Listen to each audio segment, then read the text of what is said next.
సికింద్రాబాద్లోని doctor Narayana college of hotel మేనేజ్మెంట్లో 100% job guarantee 966365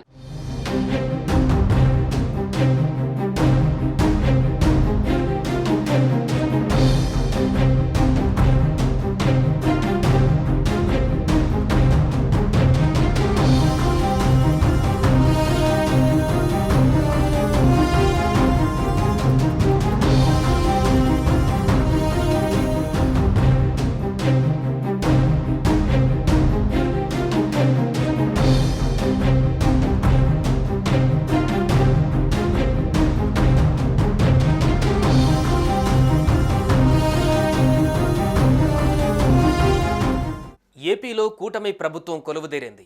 ఈ వారంలోనే అసెంబ్లీ సమావేశాలు నిర్వహించాలని చంద్రబాబు ప్రభుత్వం భావిస్తోంది. ఈ నెల 18న ఏపీ కేబినెట్ సమావేశం, 19న ఏపీ అసెంబ్లీ సమావేశాలు జరగనున్నట్లుగా తెలుస్తోంది. ఇక కీలకమైన ఏపీ అసెంబ్లీ స్పీకర్ పదవిని ఎవరికి ఇస్తారనే చర్చ జోరుగా జరుగుతోంది. అలాగే డిప్యూటీ స్పీకర్ పదవిని జనసేనకు కేటాయిస్తారంటూ వార్తలు వినిపిస్తున్నాయి. అయితే స్పీకర్ పదవిపై సీఎం చంద్రబాబు దాదాపుగా క్లారిటీ వచ్చినట్లుగా తెలుస్తోంది.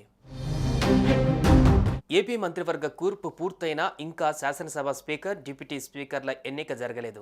దీంతో ఏపీ స్పీకర్ ఎవరు ఉంటారు అనే అంశం ఆసక్తిని రేపుతోంది. దీనికి తెరదించుతూ ఓ ప్రచారం నడుస్తోంది. ఏపీ స్పీకర్గా అయ్యన్న పాత్రుడిని నియమించే అవకాశం ఉన్నట్లుగా తెలుస్తోంది.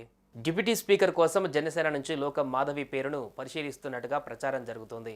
ఇక చీఫ్ విప్గా ధూళిపాల నరేంద్రకు అవకాశం ఇస్తారని ప్రచారం జరుగుతోంది.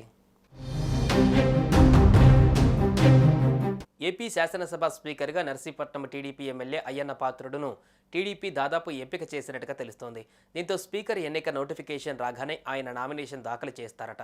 పూర్తి సంఖ్యాబలం ఉండడంతో అయ్యన్న పాత్రుడి ఎంపిక లాంఛనప్రాయం కానుంది. దీంతో విభజన ఆంధ్రప్రదేశ్లో ఉత్తరాంధ్ర నుంచి స్పీకర్గా బాధ్యతలు చేపట్టనున్న రెండవ వ్యక్తి అయ్యన్న పాత్రుడు కానున్నారు. అలాగే విశాఖపట్నం జిల్లా నుంచి స్పీకర్ కానున్న మొదటి వ్యక్తిగా ఆయన నిలవనున్నారు. అయ్యన్న పాత్రుడు సుదీర్ఘకాలంగా రాజకీయాలలో ఉన్నారు. గతంలో మంత్రిగాను పనిచేశారు. ప్రస్తుతం ఉమ్మడి విశాఖ జిల్లా నర్సీపట్నం ఎమ్మెల్యేగా ఉన్నారు. 2019లో వైసీపీ స్పీకర్ పదవిని బీసీ సామాజిక వర్గానికి కేటాయించగా ప్రస్తుతం తెలుగుదేశం ప్రభుత్వం కూడా బీసీ సామాజిక వర్గానికే ఆ పదవిని కేటాయించింది. మరోవైపు ఉమ్మడి విశాఖపట్నం జిల్లా నుంచి ఇప్పటి వరకు ఎవరూ స్పీకర్ కాలేదు. తొలిసారిగా అయ్యన్న పాత్రుడు ఆ బాధ్యతలు స్వీకరించే వ్యక్తిగా నిలవనున్నారు. అయితే దీనిపై పార్టీ నుంచి అధికారిక ప్రకటన రావాల్సి ఉంది.